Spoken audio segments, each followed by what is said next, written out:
ভারতের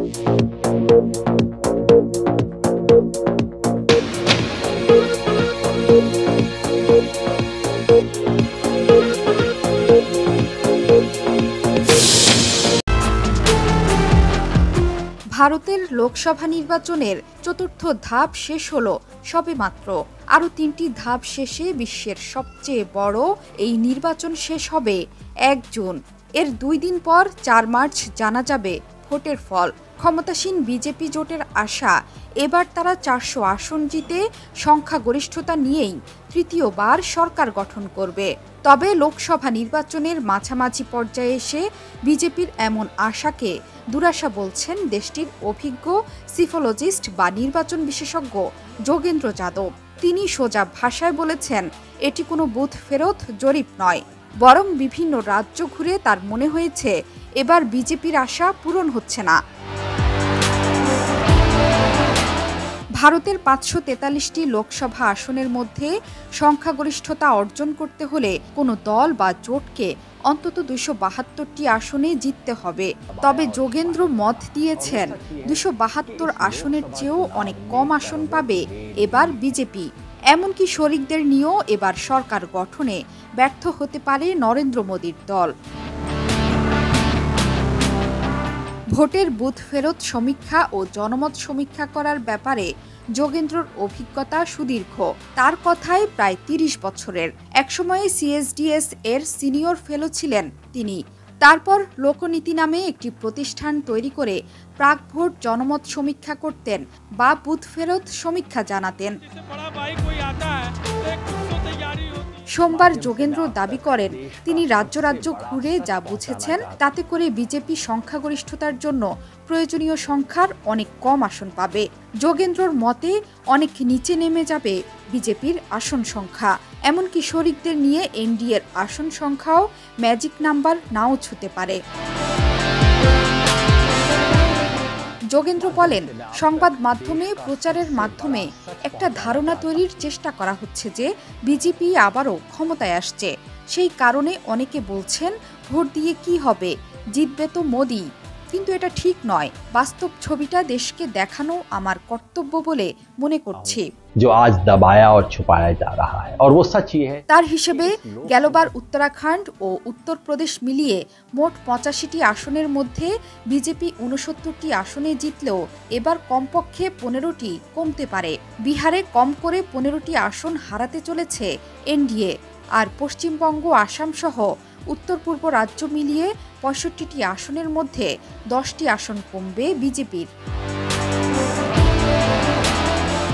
দিল্লি, হরিয়ানা, পাঞ্জাব ও হিমাচল প্রদেশও বেশ চাপে রয়েছে এনডিএ। হরিয়ানায় ১০ আসনের মধ্যে গত ভোটে ১০টিতেই জিতেছিল বিজেপি। এবার এই রাজ্য মিলিয়ে কমপক্ষে ১০ আসন কমবে বিজেপির। মধ্যপ্রদেশ, ছত্তিশগড় ও ঝাড়খণ্ড মিলিয়ে কম করে ১০টি আসন বিজেপির কমবে। রাজস্থানে ২৫টি লোকসভা আসন রয়েছে, গুজরাটে ২৬টি। গতবার সবগুলোতে জিতেছিল পদ্ম শিবির। কিন্তু এই দুই রাজ্য মিলিয়ে এবার কম করে 10টি আসনে হারছে বিজেপি। মহারাষ্ট্রে 48টি আসনের মধ্যে 42টিতে জিতেছিল এনডিএ। সেখানে খুব কম করে হলেও 20টি আসনে হারছে এনডিএ। কর্ণাটকে 28টি লোকসভা আসনের মধ্যে গত ভোটে বিজেপি 26টি আসনে জিতেছিল।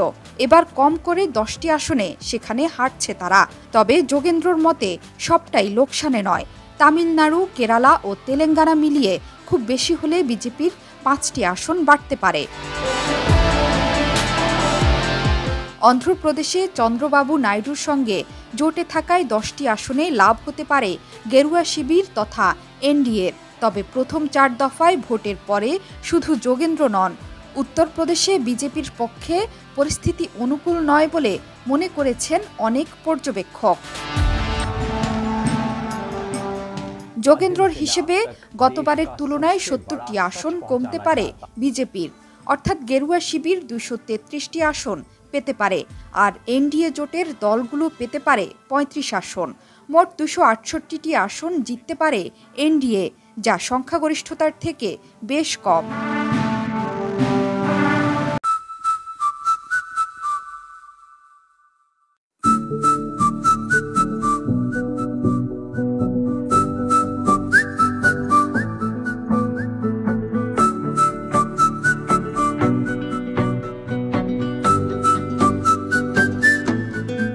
नई नजर से चल दुनिया परखें, जहाँ तेरा गलत ना मेरा सही हो, सोच को अपनी छूने दे अंबर, जैसे हवा में एक पतंग उड़ रही हो। तू बदले तो ही बदले जमाना, औरों से पहले खुद को ये समझाना।